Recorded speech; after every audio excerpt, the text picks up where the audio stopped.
Welcome once again to another exciting episode of the Career Growth Series. My name is Benedicta Busari.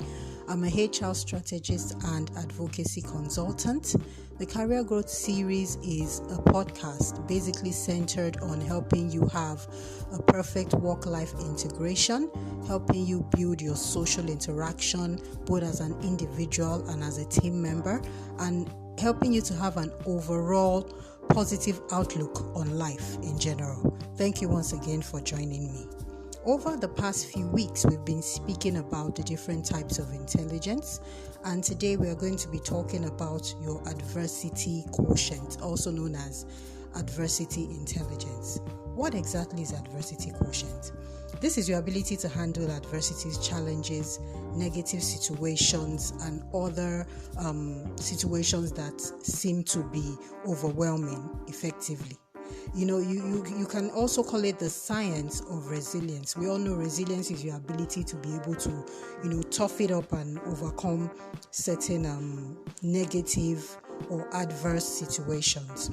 So looking at the adversity quotient, if we want to term it using layman terms, you can say the person has grit, the person has a backbone, the person is tenacious, self-sufficient, the list goes on.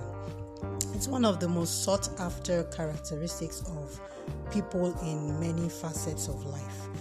People with a high advocacy quotient, they tend to stay longer in challenging job situations. When you see people that have worked in a challenging situation for a long time, it's because they are able to adapt easily to drastic changes in the organization, probably change in management or sudden cost-cutting measures. Like we are seeing now with the COVID-19 era, a lot of organizations have been having to make certain decisions to manage their processes and their systems effectively. And also, when you are assigned a heavy workload, your ability to be able to adapt and work through it effectively shows that you have a high adversity quotient. So this doesn't mean that you have to sacrifice your peace of mind. We preach having balanced emotions, having balanced mental health. So even as you have a high adversity quotient, you also need to ensure that you are not sacrificing your peace of mind in the process.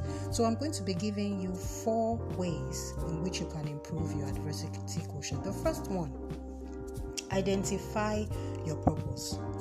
Identify your destination and what exactly do you see as your destiny. So you need to understand why you are where you are at this moment. How does what you do affect the bigger picture? If you're able to identify that, even when challenging situations come, you focus on that purpose and not on the unfavorable circumstance. You are more focused on the reason why am I here? I'm here to solve this problem. I'm here to make this thing happen. So you focus on that. Number 2, believe that you have what it takes to thrive in the midst of the negative changes or happenings around you. Find your inner superhero. Be able to adapt with that belief that I am good enough, I am competent enough to be able to handle this situation and come out with something positive. I'm able to solve this problem. I'm able to get a solution, and you are able to believe in yourself to be able to actualize that. Number 3, go for the wins. Block out all distractions and focus on getting your desired results. This is where your resilience comes in. You block out all the noise. Focus on where you are going and go for the win.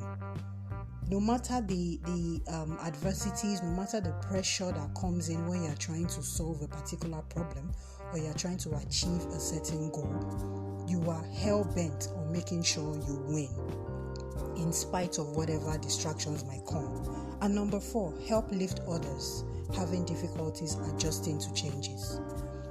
This will also help you to build your own ability to withstand pressure.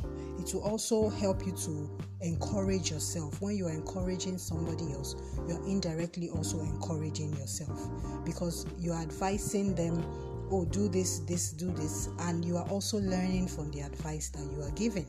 So thank you so much for listening to me today. And remember, tough times never last, but tough people do. No matter what you face, no matter the adversity that comes your way, have faith in yourself and your ability to overcome it. Make sure you have a good support system, people that can help you along the way, and go for that win. You will overcome. Thank you so much for listening to me today. We're going to be having this podcast on a weekly basis, and I'd like you to follow me on all my social media handles. On Instagram, I am official Benny. On Twitter, I am Benedicta Busari. On LinkedIn, I am Benedicta Busari as well, same as Facebook. I'd like to hear from you. Tell me how you've overcome those adverse circumstances or those negative situations you found yourself. Let's learn from each other. Thank you so much. Until I come your way again next week, have a lovely week. Bye.